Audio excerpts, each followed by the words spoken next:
Oke teman-teman, assalamualaikum warahmatullahi wabarakatuh. Kembali lagi ya bersama saya di channel Dunia Merpati teman-teman ya. Nah, untuk pada kesempatan video kali ini saya akan coba sharing lagi nih teman-teman ya, untuk penyebab merpati teman-teman itu malah jadi rusak ya. Nah, hal ini perlu saya jabarkan karena banyak pemula yang masih belum tahu seputar masalah ini. Jadi bagi teman-teman yang masih pemula terutama ya dalam bermain burung merpati, bisa disimak sampai selesai videonya ya, supaya teman-teman itu paham apa yang saya jelaskan pada video kali ini. Dan sebelum lanjut ke pembahasannya, bagi teman-teman yang baru gabung tapi belum subscribe, silahkan ditekan dulu tombol subscribe-nya dan aktifkan tombol loncengnya supaya teman-teman gak ketinggalan jika di channel Dunia Merpati ini upload video terbaru seputar burung merpati. Oke, di sini saya contohkan salah satu merpati gambir saya ya, yang saya istirahatkan. Padahal merpatinya itu lagi giring keket sekali ya, dan saya tidak latih. Dan saya di sini tidak tanpa alasan, ada alasannya tersendiri teman-teman ya. Dan kalau terpaksa dilatih itu malah jadi rusak merpatinya teman-teman ya. Nah, untuk penyebab yang pertama merpati itu bisa rusak ya, bisa disimak dari kondisi bulunya teman-teman ya. Nah, di sini sebelum teman-teman latih ya, baiknya dilihat kondisi bulu-bulunya dulu teman-teman ya. Nah, jika kondisi bulu itu lagi sehat, lagi bagus-bagusnya, atau lagi rapi seperti ini ya, ini rapi, bulunya rapi ya, nggak ada yang mabung ataupun ngucung, itu teman-teman bisa latih. Nah, banyak merpati yang saya lihat, terutama yang bermain yang masih pemula ya, pemain yang pemula itu saya lihat lannya ada yang mabung, ada yang copot ya, ada yang ngucung, itu malah mereka latih. Nah, alhasil merpati tersebut malah jadi rusak teman-teman ya. Rusaknya itu dari segi kinerjanya ya. Nah, di sini saya sarankan sebelum teman-teman latih itu dicek dulu nih kondisi merpatinya ya, terutama dari kondisi bulunya itu siap kerja atau enggak ya. Nah, jadi jangan merpati yang lagi mabung atau lagi ngucung itu diterbangkan, itu malah menjadikan merpati lagi rusak. Dan merpati lagi ngucung pun atau lagi mabung pun itu tenaganya itu kurang maksimal teman-teman ya, alias lagi turun ya. Nah, jika dipaksakan malah merpati teman-teman itu malah jadi rusak dan nantinya tidak menjadi merpati yang teman-teman inginkan nantinya.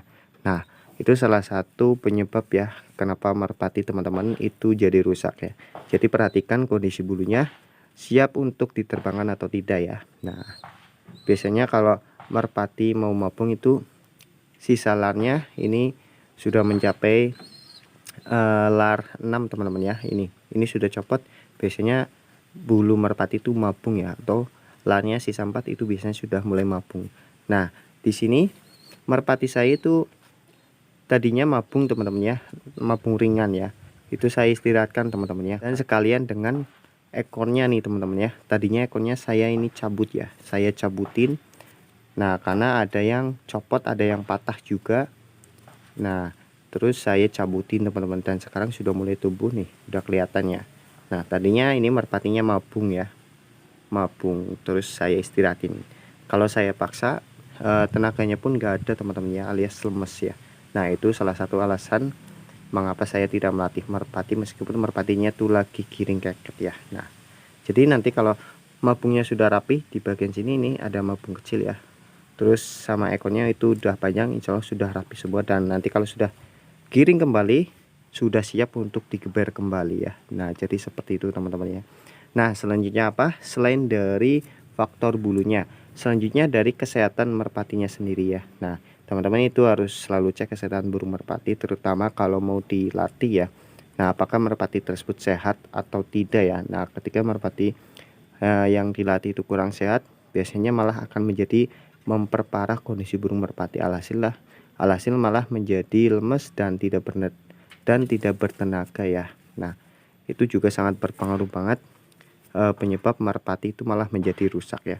Jadi faktor kesehatan pada burung merpati juga teman-teman harus perhatikan ya. Jadi pas saat mau ngelatih pun harus perhatikan kondisinya sehat atau tidak. Kalau tidak sehat mendingan diistirahatkan aja teman-teman ya, daripada nanti resikonya besar, bahkan bisa meninggal ya teman-teman ya. Itu hal yang sangat fatal sekali.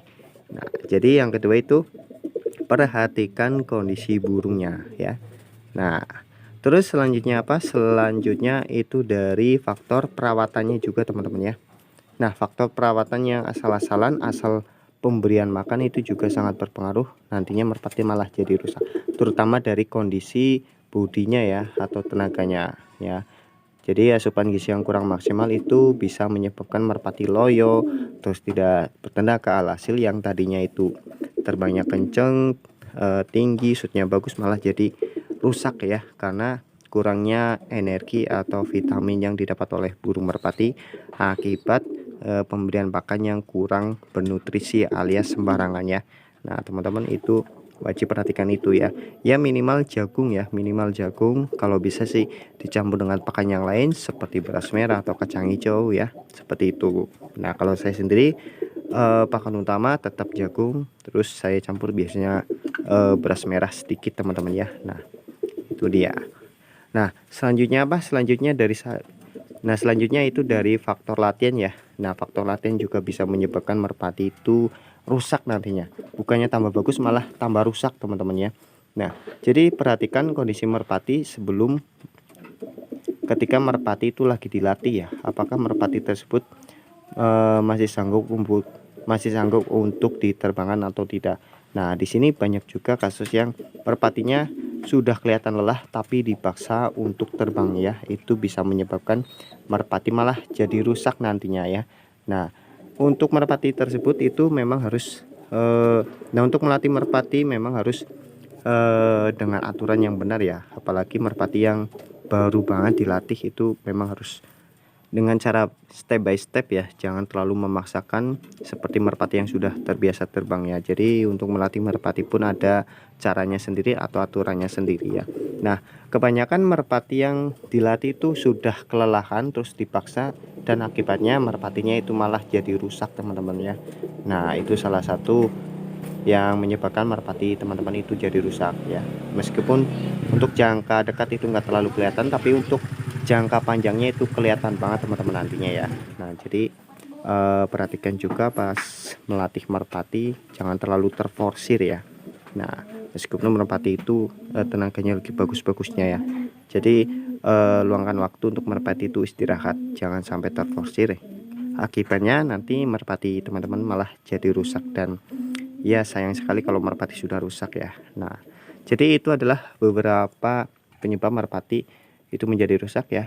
Jadi bagi teman-teman yang masih pemula, semoga apa yang saya sampaikan pada video kali ini bisa bermanfaat, dan apabila ada kekurangan silakan bagi teman-teman yang lebih tahu dari saya tulis saja di kolom komentar pengetahuan atau pengalaman teman-teman, supaya teman-teman yang lain juga tahu nih penyebab mengapa merpati itu jadi rusak ya. Dan untuk saya sendiri segitu aja, dan terima kasih yang sudah menonton sampai selesai.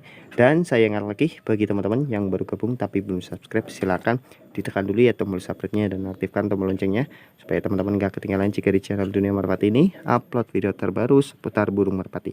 Dan saya akhiri saja, assalamualaikum warahmatullahi wabarakatuh.